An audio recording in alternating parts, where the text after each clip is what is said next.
오늘 골로새서 강해의 9번째 시간, 우리 가정이 변했어요 라는 제목으로 하나님 말씀 함께 나누시겠습니다. 두 석공이 열심히 돌을 다듬으면서 일을 하고 있었답니다. 지나가는 사람이 이 두 사람에게 물은 거예요. 지금 무슨 일을 하고 계십니까? 하고 이렇게 물었더니 한 사람은 이야기하기를, 보면 모르세요? 돌을 네모나게 자르고 있어요. 이렇게 이야기를 했습니다. 다른 한 사람은 대답하기를, 나는 지금 성당을 건축하고 있습니다. 이렇게 이야기를 했다는 거예요. 한 사람은 눈앞에 있는 자기 일만 본 것이고, 다른 한 사람은 자기가 하는 일의 의미와 목적을 보는 거죠. 더 큰 그림을 그리고 살아가는 것입니다. 우리가 목장 모임을 할 때도 마찬가지예요. 목장에 모이면 식사하고 교제하고 그 안에만 보는 사람들이 있는 반면에, 저는 목장 모임을 넘어선 우리 갈릴리 선교교회 전체를 볼 뿐만이 아니라 우리 교회를 넘어서 하나님 나라가 세워지는, 쉽게 말하면 제2의 종교개혁을 하고 있다, 이런 생각으로 저는 매주 목장 모임을 하고 있습니다. 그림이 다른 거죠. 의미가 다른 거예요. 프린스턴 대학교 출신의 어느 캐톨릭 여성들의 모임에서는 자기들의 모임을 이렇게 소개하고 있어요. 들어보세요. 위대한 성당 건축가들이 자신들의 걸작을 건설하듯이 날마다 돌을 하나하나 쌓아 올려서 오직 그분만 보시는 사소한 것에 주의를 기울이면서 우리의 가정을 건설해 나가는 사람들이라고 그렇게 소개를 했어요.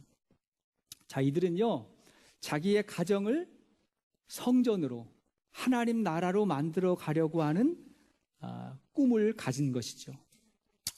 마찬가지로 우리의 가정에서 일상적으로 일어나는, 지극히 일상적으로 일어나는 일들도 우리는 여기 하나님 나라를 만들어 가고 있다고 생각해야 됩니다. 우리는 가정에서도 천국을 이루어야 됩니다. 가정이 천국이 돼야 되겠죠.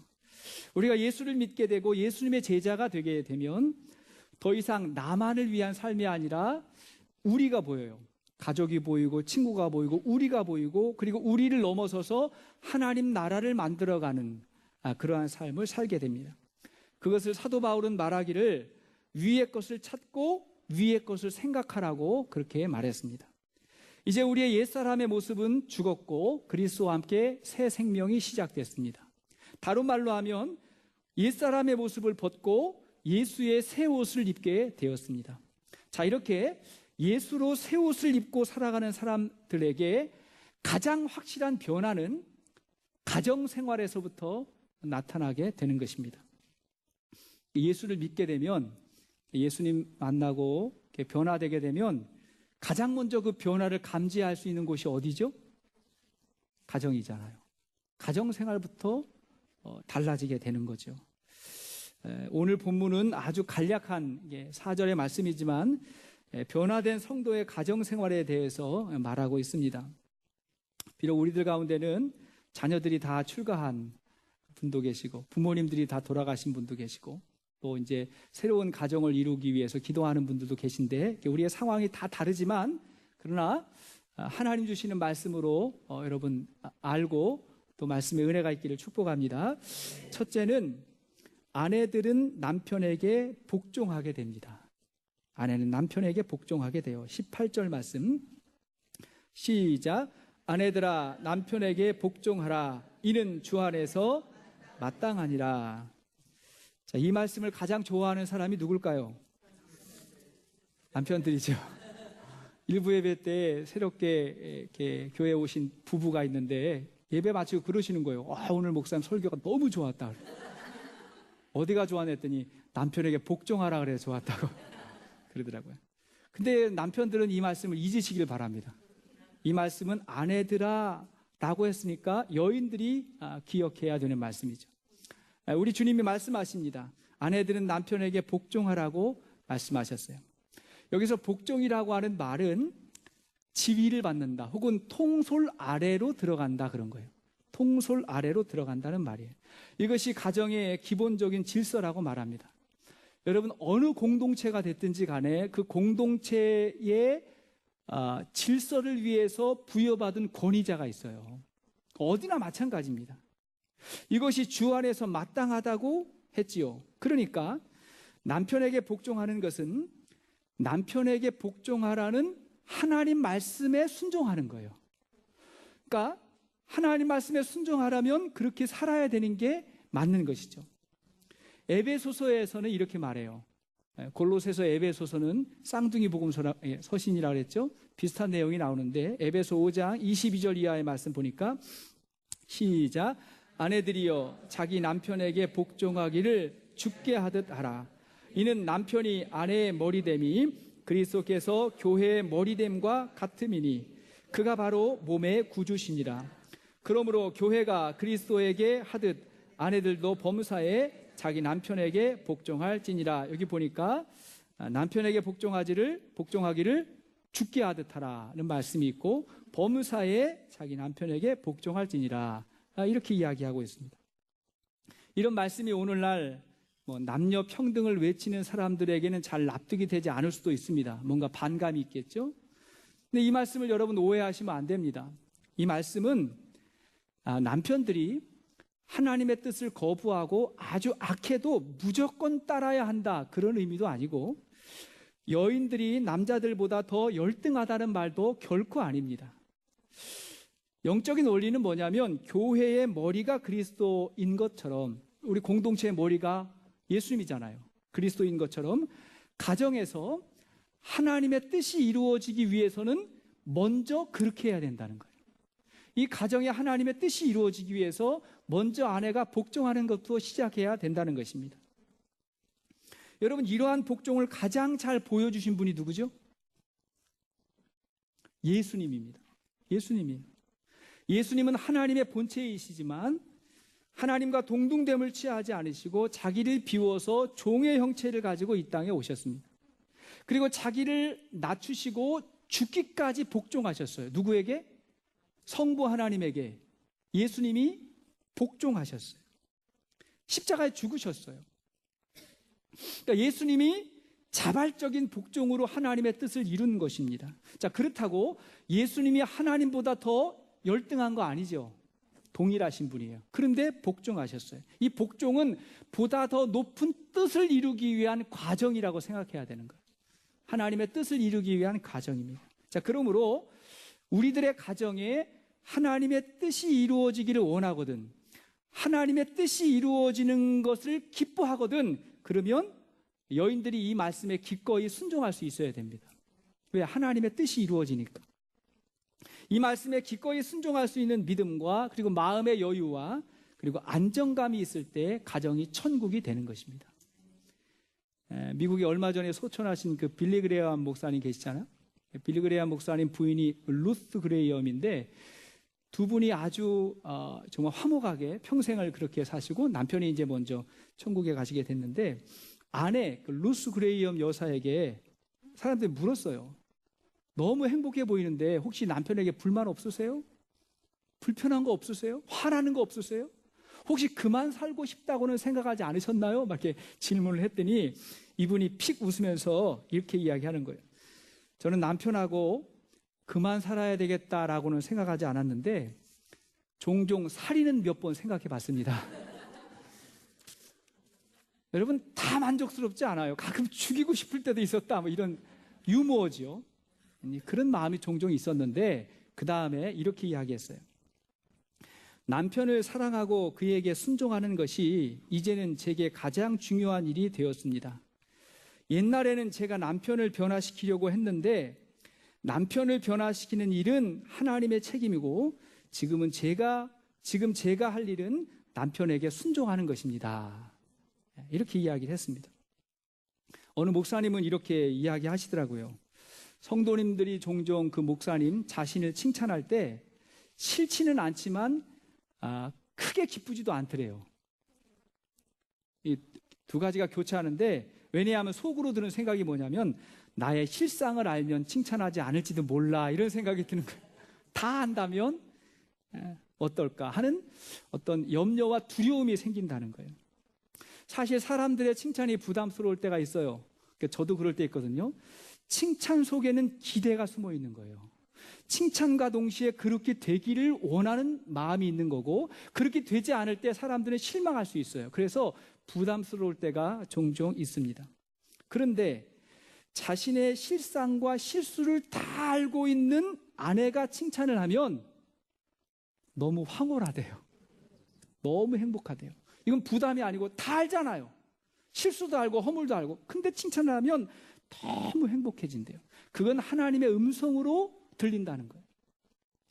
여러분, 목장에서 솔직하게 나눔을 하라고 해서 솔직하게 나눈다고 남편의 흉보면 절대 안 됩니다. 절대 안 돼요. 남편에게 기대하는 것을 칭찬하셔야 돼요. 그러면 그 얘기를 듣고 그런 삶을 살아가려고 실천하게 되는 것입니다. 이것이 기본적인 자세죠. 둘째로, 남편들은 아내를 사랑해야 됩니다. 19절 말씀을 보십시오. 19절 시작. 남편들아 아내를 사랑하며 괴롭게 하지 말라. 남편들아 아내를 사랑하며 괴롭게 하지 말라. 마찬가지로 남편 때문에 괴로워하는 여인들은 이 말씀을 빨리 잊으세요. 빨리 잊으시고, 이 말씀은 남자들이 기억해야 됩니다. 자신에게 복종하는 아내를 남편은 사랑해야 됩니다. 근데 여기서 놀라운 것이 있는데요. 여기서 사용된 사랑이라고 하는 말은 헬라어를 보니까 아가파테라고 하는 말이에요. 아가파테. 이 말은 남녀 간의 감정적인 사랑 혹은 성적인 사랑인 에로스 혹은 멜로 이런 게 아니에요. 아가파테라고 하는 말은 뭐냐면 하나님께서 우리를 사랑하시는 그 아가페의 사랑에 기초한다 그런 거예요. 그러니까 남편이 아내를 사랑할 때는 하나님이 우리를 사랑하는 것 같은 그 희생적인 사랑으로 아내를 사랑해야 된다는 거예요. 여러분, 놀랍지 않습니까? 남편들 분위기가 왜 그래요? 놀라운 일이에요. 하나님 사랑이 우리 안에 있다니요. 에베소서 5장 25절 말씀 보니까 시작. 남편들아 아내 사랑하기를 그리스도께서 교회를 사랑하시고 그 교회를 위하여 자신을 주심같이 하라 그랬어요. 여러분, 예수님이 교회를 어떻게 사랑하셨습니까? 예수님이 교회를 어떻게 세우셨습니까? 자기 몸을 다 주시고 마지막 피 한 방울 땀 한 방울까지 다 교회를 위해서 흘려주시고, 그리고 만들어진 게 이 땅의 교회거든요. 그렇게 사랑하라는 거예요. 그렇게 사랑.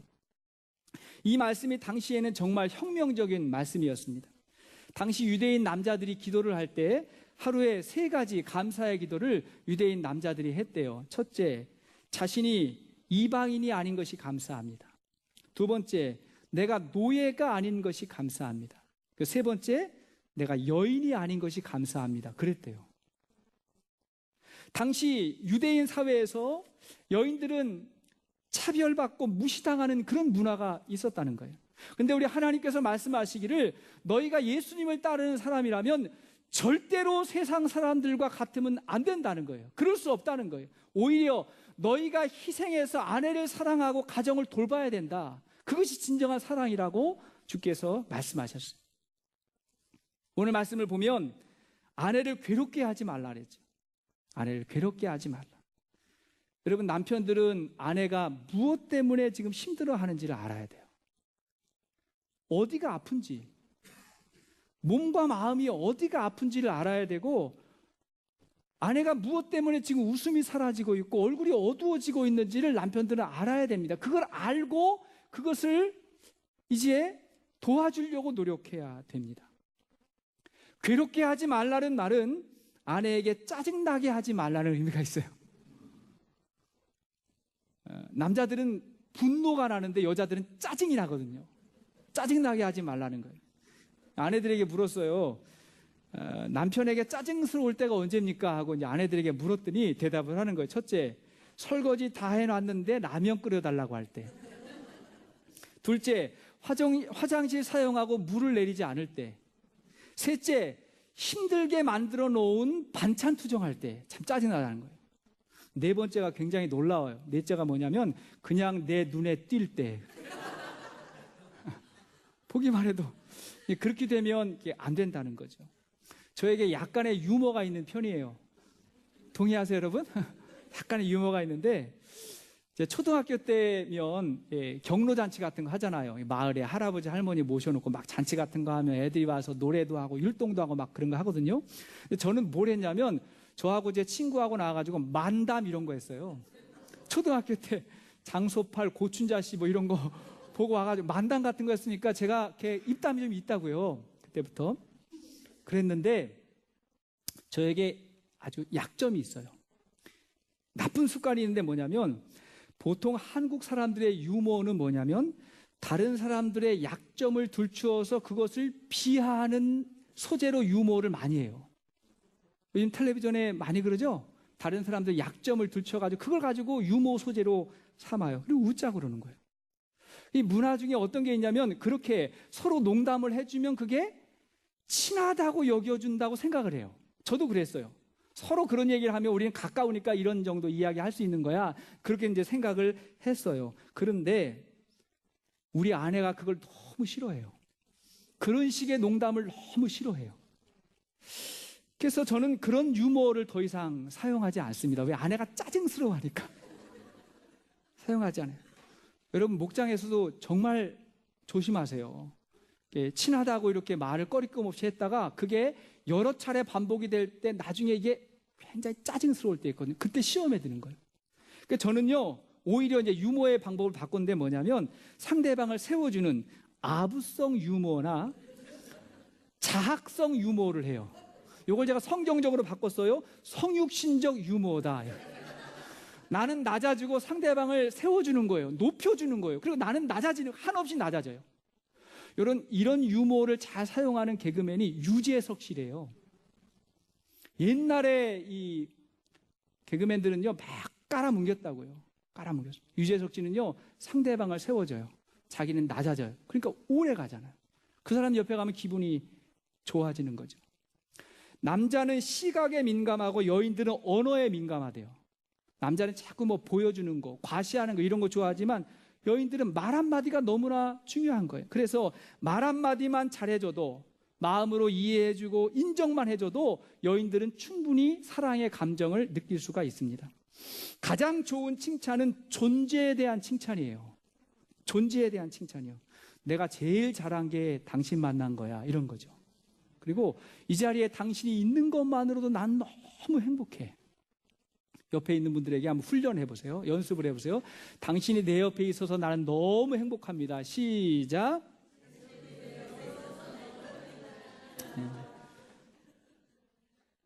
있는 것만으로도 행복하다. 이게 얼마나 귀한 축복입니까? 이런 이야기를 들으면 여인들이 얼굴이 밝아져요. 행복해져요. 그래서 아내의 얼굴빛이 남편의 영성이다는 말이 있어요. 아내의 얼굴빛에 남성의 이 영성이 나와요. 자, 이 말은 성경에 나오는 말이에요. 에베소서 5장 27절 이하의 말씀 보니까 시작. 자기 앞에 영광스러운 교회로 세우사 티나 주름 잡힌 것이나 이런 것들이 없이 거룩하고 흠이 없게 하려 하심이라. 이와 같이 남편들도 자기 아내 사랑하기를 자기 자신과 같이 할지니 자기 아내를 사랑하는 자는 자기를 사랑하는 것이라. 아멘. 네. 자기를 사랑하는 자는 먼저 자기 아내를 사랑해야 됩니다. 이걸 빨리 깨달아야 돼요. 아내를 사랑하는 그것이 나를 위하는 거라는 거예요. 성경적 지혜입니다. 그리고 아내를 사랑하지 않으면 신앙생활이 불가능합니다. 하나님과의 관계가 막히고 기도가 막히게 돼 있어요. 베드로전서 3장 7절 말씀 보니까 시작. 남편들아 이와 같이 지식을 따라 너희 아내와 동거하고 그를 더 연약한 그릇이요 또 생명의 은혜를 함께 이어받을 자로 알아 귀히 여기라. 이는 너희 기도가 막히지 아니하게 하려 함이라. 아내를 사랑하지 않으면 하나님과의 관계가 막혀요. 기도가 막혀요. 셋째로 자녀들은 부모에게 순종해야 됩니다. 20절 말씀 보십시오. 시작. 자녀들아 모든 일에 부모에게 순종하라. 이는 주 안에서 기쁘게 하는 것이라. 자녀들아 모든 일에 부모에게 순종하라 그랬죠. 자녀들이 하나님을 기쁘게 하려면 가장 먼저 부모에게 순종해야 됩니다. 여러분 10계명 가운데 제5계명이 뭐냐면 내 부모를 공경하라는 거죠. 1계명부터 4계명까지는 우리가 하나님을 어떻게 섬겨야 될까? 하나님과의 관계이고 5계명부터 10번째까지는 사람들끼리의 관계인데 사람들끼리의 관계에서 첫 번째가 뭐죠? 내 부모를 공경하라는 거예요. 그러니까 사람과 사람과의 도리 중에 가장 중요한 도리는 부모를 공경하고 부모에게 순종하는 것입니다. 에베소서 6장 1절 말씀 보니까 시작. 자녀들아 주 안에서 너희 부모에게 순종하라. 이것이 옳으니라. 내 아버지와 어머니를 공경하라. 이것은 약속이 있는 첫 계명이니 이로써 내가 잘 되고 땅에서 장수하리라. 자, 여기에 순종하라는 말의 원어의 뜻은 뭐냐면요, 청종하라 그런 말이에요. 청종하라, 잘 들으라. 부모님의 말씀에 기꺼이 들을 수 있는 준비가 되는 거, 이게 순종의 첫걸음이에요. 자녀가 부모에게 해야 될 첫 번째 일은 부모의 말을 잘 듣는 겁니다. 그런데 이제 사춘기가 되면 뭐부터 안 듣죠? 말부터 안 들으려고 그래요. 정말 말부터 안 들으려고 그러죠. 말부터 들어야 되거든요. 사람이요, 배울 준비가 되어 있으면 하나님께서 스승을 보내주신다 그런 말이 있어요. 배울 준비가 되어 있으면 반드시 스승을 보내주신다는 거예요. 반대로 우리가 배울 준비가 되어 있지 않고 배울 마음이 없으면, 배우려고 하지 않으면 세상이 온통 문제투성이고 불평과 불만만 나와요. 왜냐하면 내 모습을 합리화해야 되거든요. 배울 것이 없다는 내 생각을 합리화해야 되니까 불평과 불만 쏟아지는 거예요. 똑같은 책을 읽어도, 그죠? 한 가지 아주 중요한 것을 배우면 너무 좋은 책이라고 그러고, 배울 마음이 없는 사람은 아무리 좋은 책을 읽어도 책 별로 시시하다 그러고 그래요. 마음이 중요해요. 그런데 배우려고 하면, 들으려고 하면 하나님이 여러 가지 방법으로 여러 가지 사람을 통해서 하나님께서 스승을 보내주신다는 거예요. 특별히 부모님의 말씀을 잘 들어야 됩니다. 잠언 13장 1절 말씀 보니까 시작. 지혜로운 아들은 아비의 훈계를 들으나 거만한 자는 꾸지람을 즐겨 듣지 아니하느니라. 지혜로운 아들은 부모님이 훈계만 해도 잘 듣는데 거만한 자는 꾸짖어줘 혼내도 안 듣는다는 거예요. 야단을 쳐도 안 듣는다는 거예요. 저는 시간이 지날수록 부모님 잔소리 같던 훈계가 그리울 때가 많습니다. 특별히 자녀들 기르다 보니까 그때 어머니가 그런 의미로 하신 말씀이구나, 왜 그걸 흘려들었지? 라고 여겨지는 부분이 너무나 많아요. 제가 인터넷에서 본 글을 소개해 드리겠습니다. 나는 부모님께 배운 것이 아무것도 없다고 생각했는데 이제 보니 세상 살아가는 데 필요한 전부를 배운 것 같다. 단추를 채우는 법, 손톱을 자르는 법, 수저와 젓가락을 사용하는 방법, 세수를 하고 이를 닦는 방법, 힘들 때 참아내는 법까지. 나는 학교를 다니면서 공부를 하고 어느 날 문득 나 혼자 깨우친 줄로 알고 살았는데 알고 보니 부모님은 나에게 세상을 배우는 모든 방법을 알려주셨다. 여러분 동의하세요? 다 부모님이. 그러니까 나의 지금의 모습은 부모님의 이제 작품인 거죠. 넷째로, 아비들은 자녀를 노엽게 하지 말아야 됩니다. 아비들은 자녀를 노엽게 하지 말아라. 21절 말씀, 21절 보니까 시작. 아비들아 너희 자녀를 노엽게 하지 말지니 낙심할까 함이라. 아비들아 너희 자녀를 노엽게 한다는 말은 상처를 주지 말라는 거거든요. 근데 여러분 이 말씀 보고 좀 이상하지 않아요?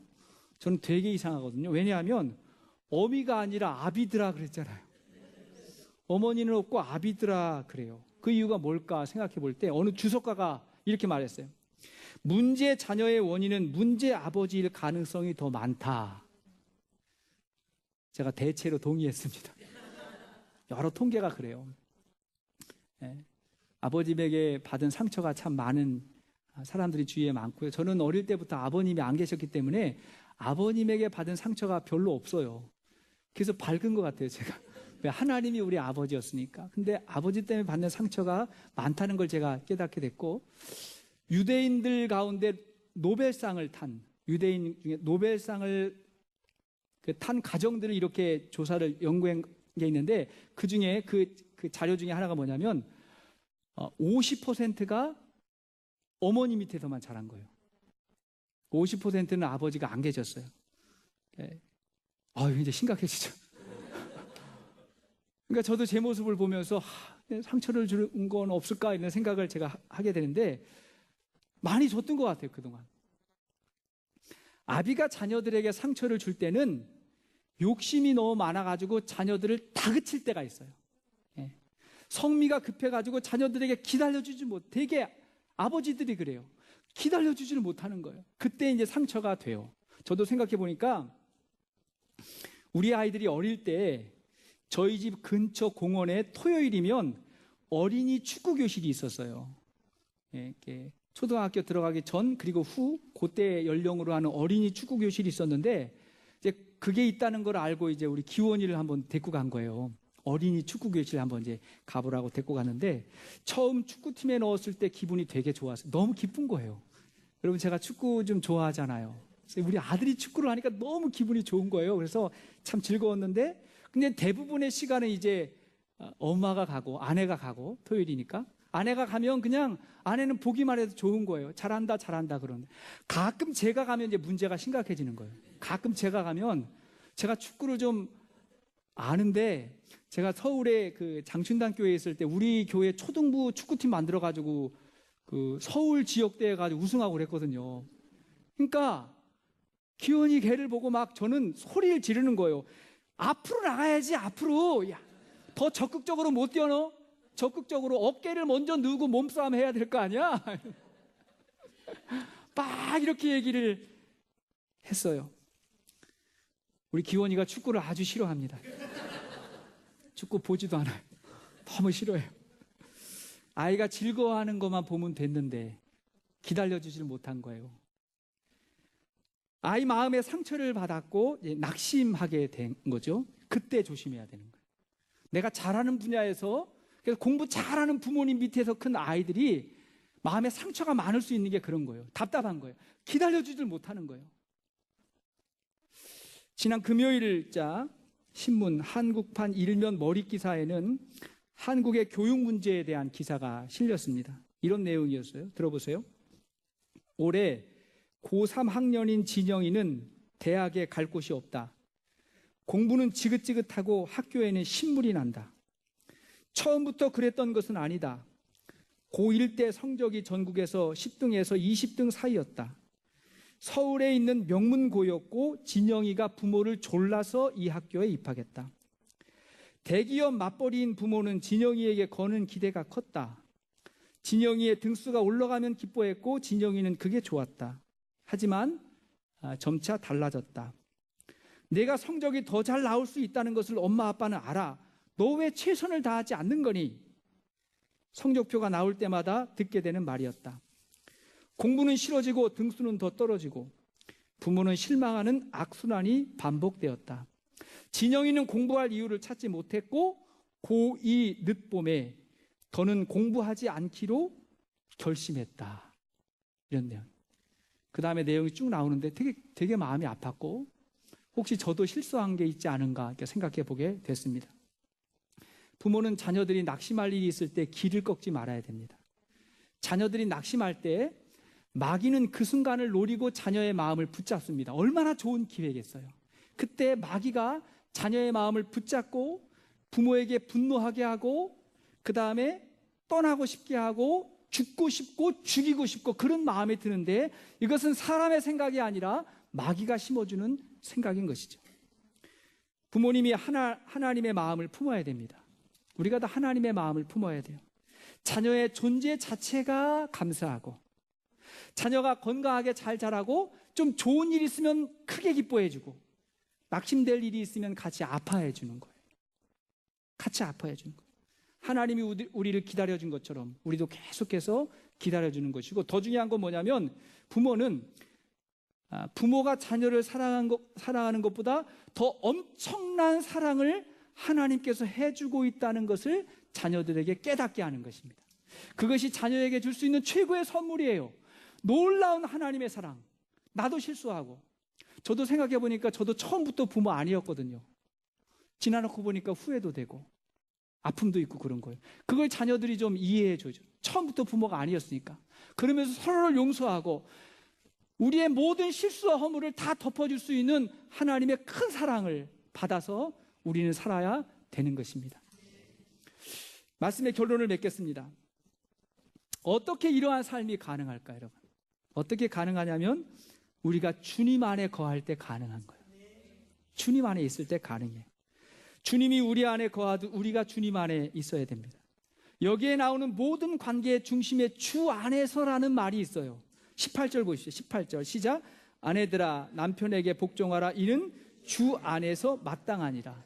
주 안에서 마땅하다. 주 안에 있지 않으면 이게 안 된다는 거예요. 20절 보니까 자녀들아 모든 일에 부모에게 순종하라. 이는 주 안에서 기쁘게 하는 거다. 주님 안에 있을 때 이게 가능하다는 거예요. 다른 존재도 다른 부분도 마찬가지입니다. 에베소서를 보면 모든 존재가 다 주님 안에 있을 때, 주님 안에 있을 때. 그리고 중요한 건 뭐냐면 주님께 하듯이 모든 일을 주께 하듯이 해라. 아내를 사랑하고 남편에게 복종하고 부모에게 순종하고 자녀에게 너그러울 수 있는 그 이유는 모든 일을 주님께 하듯이 할 수 있기 때문에 가능한 것입니다. 그러면 우리 가정이 변했어요. 이런 말이 나옵니다. 우리 가정이 변했어요. 여러분 다른 사람 생각하지 마세요. 내가 한 걸음 더 나가야 됩니다. 그리고 기다리세요. 그러면 저 사람도 자녀들도 한 걸음 더 올 겁니다.